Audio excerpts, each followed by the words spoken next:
Crazies, man. Y'all are in the lab. Lee here in the stoop, man. Y'all see this title too as well. We're talking about 8 new Mandela Effects to blow your mind, make you question this reality we all live in today.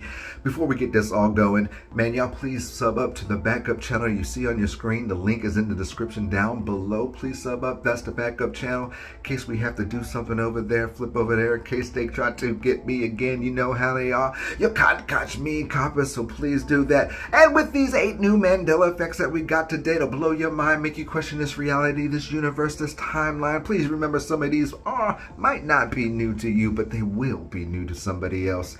And if you like this at any time, please remember to hit that thumbs up button, subscribe, and leave me those comments down below so we can talk about these Mandela Effects and others you got out there too as well. So I've got going already. You see it kicking in. Let's go with number 8. We are talking about Mr. Ed. Well, not Mr. Ed, but horses themselves and horses' faces. Now, the Mandela effect for horses are, do you ever remember horses having mustaches? Yes, I'm talking about mustaches. Mustaches you see on my face. Mustaches you see right here on horses. Yes, yes, yes. If you were saying no on the freaking mustaches on the horses, well, you're wrong, because look, there's mustaches on horses. It is odd. It's weird to me. I have never seen a horse with a mustache. Of course. I never seen a horse with a mustache of the horse. That makes no sense. But how do you remember horses, people? Have you always remembered a horse having a mustache? Or are you like me, many of us, thinking, man, we have never seen a horse have a mustache in our entire lives? Let me know. You love me, we're a happy family with a great big... That is right. I love you, you love me, we are a happy family. And we're talking about Barney. Yes, Barney and Friends. And Barney, how do you remember Barney? What color do you remember Barney? Barney itself, I know you saw Barney there, but has you always remembered Barney being that pink? Yes, I said that pink on him. And as well as the green belly, you know, to me it's weird. And I'm not the only one. I believe Barney looks totally different. In my head, he was so much more purpler than I could possibly imagine, and the green was so much lighter, like you kind of see right here in this little Riddick post of the colors. That's exactly how I remember Barney, the Barney color.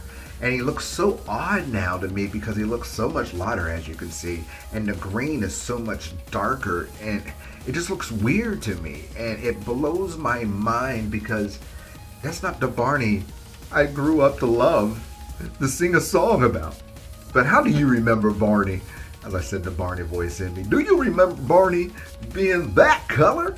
That light pink and that dark green? Or do you remember him being purple and dark purple and a darker green, as you see right here, folks? Our Tony's quite a lumberjack. You're hungry as lumberjacks too, right, Gramps? Hey, I'll make sandwiches. Yeah.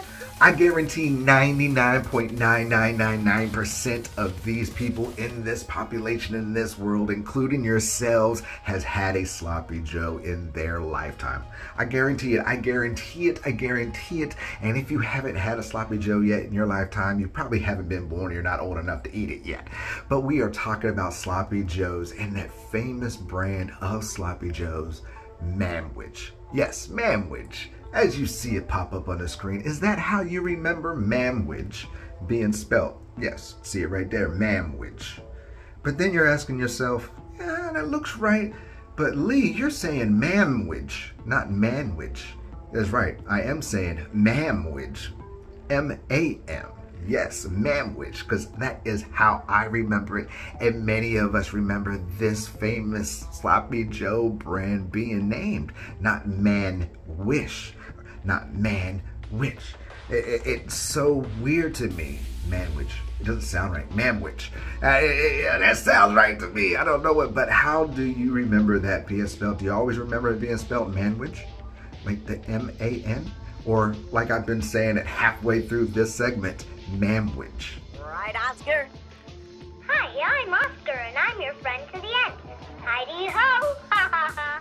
Oh yes, we are going back to that creepy doll you see right there, the wonderful good guy himself, Chucky. And not Chucky in particular, well, all the Chuckies, but the brand Good Guy. Yes, you heard me say it, Good Guy. Well, if you haven't known this Mandela Effect, it is now Good Guys. Yes, Good Guys. The brand, he's a good guys, not good guy. It's all these freaking toys are good guys. Now I remember it being, and many of us remember it being Good Guy, not Good Guys. But I'm wondering how you remember this, because even if you hear some of the things he says, hi, I'm a good guy. And it blows me away because it's Good Guys. And even the old commercial even says, I'm Oscar and I'm a good guy. And that blows me away. But how do you remember Chucky being? Do you always remember him being one of the good guys? Or do you always remember it like I do, being a good guy?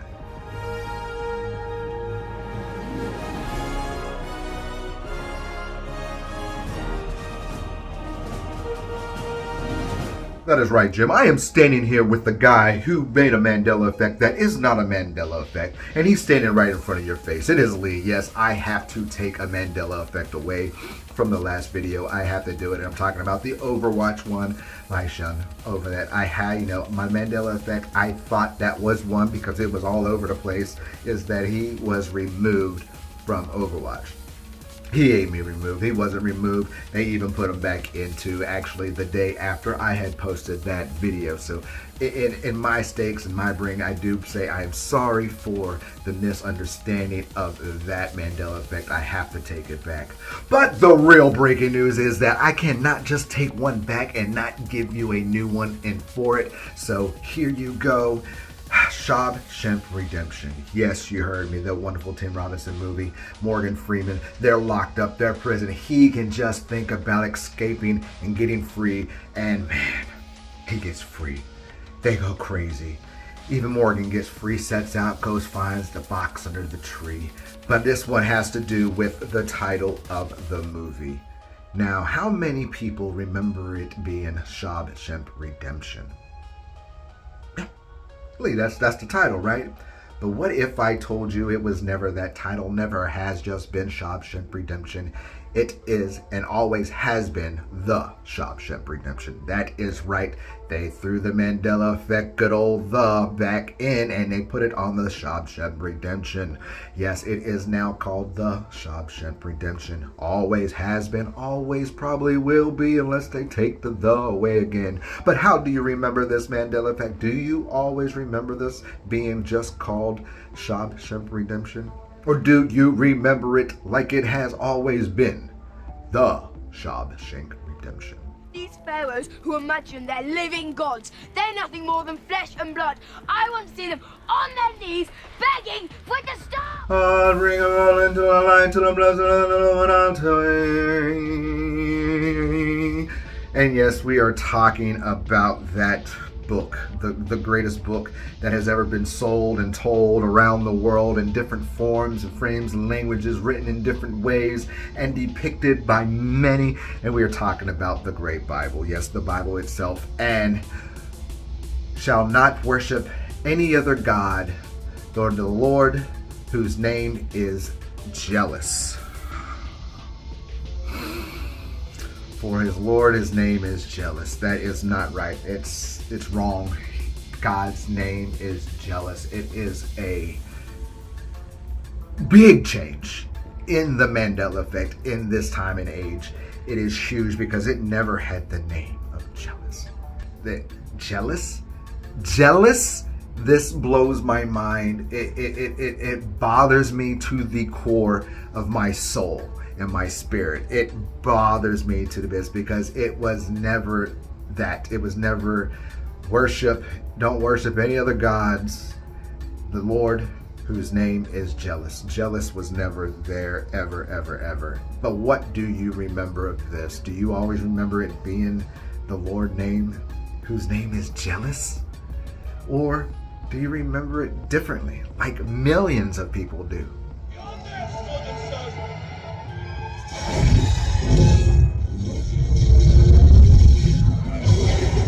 Oh, one of the greatest and strongest pieces of power that Mother Nature can provide, and I'm talking about lightning from the sky.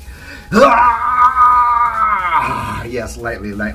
Now, when I was a kid, I was scared of lightning. I was scared of lightning probably when I was like, 6 and 7. I was frightened of it because I remembered this big old lightning storm that happened a night before. It happened again, and that's what made me scared. And then later on, and the next day it happened, and it was all this lightning shooting down from the sky, hitting it. It was lighting it up.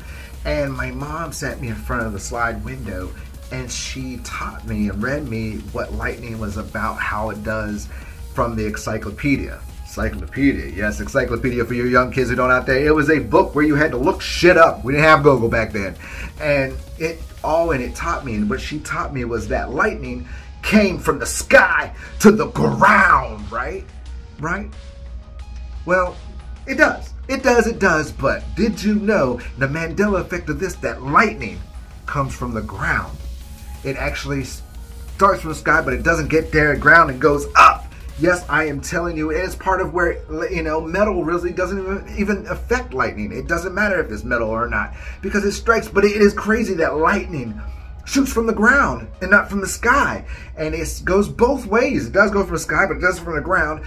But then I'm thinking, and I was sitting here and I was like, somebody wrote me this, was telling me that, why do we put lightning rods on top of buildings if it doesn't shoot from the sky and it comes from the ground? And I was like, well, I used to see people put lightning rods in school buildings and stuff like that. But is this one of these weird Mandela effects? Have you ever heard of lightning coming from the ground? Or have you always heard it just coming from the sky?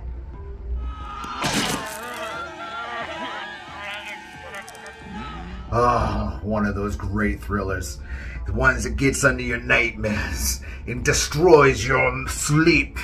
And then you die. And we're talking about Freddy, Nightmare on Elm Street, his gloved hands, his hat, and this wonderful, wonderful sweater that he was provided to wear and show us in all of his excursions throughout the movie.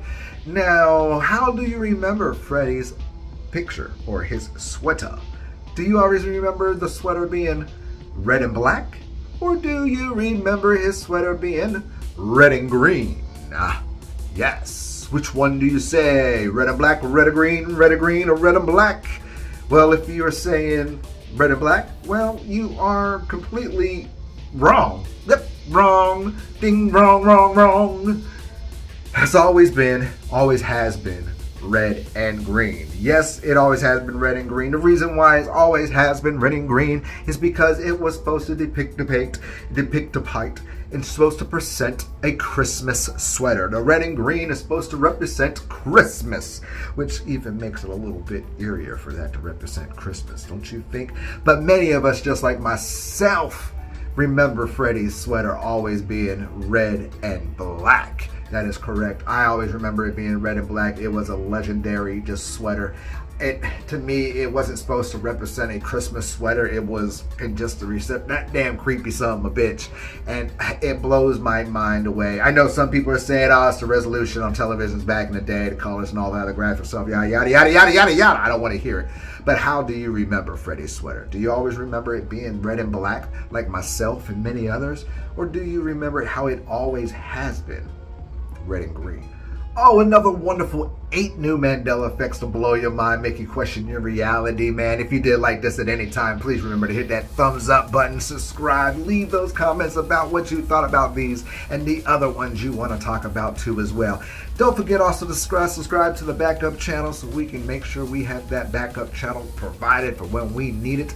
And remember, everybody, please keep your mind open, because your eyes and a million others of them will see everything in front of them. Y'all stay crazy. I'm going to hang up this phone, and then I'm going to show these people what you don't want them to see. I'm going to show them a world without you. A world without rules and controls, without borders or boundaries. A world where anything is possible. Where we go from there is a choice I leave to you.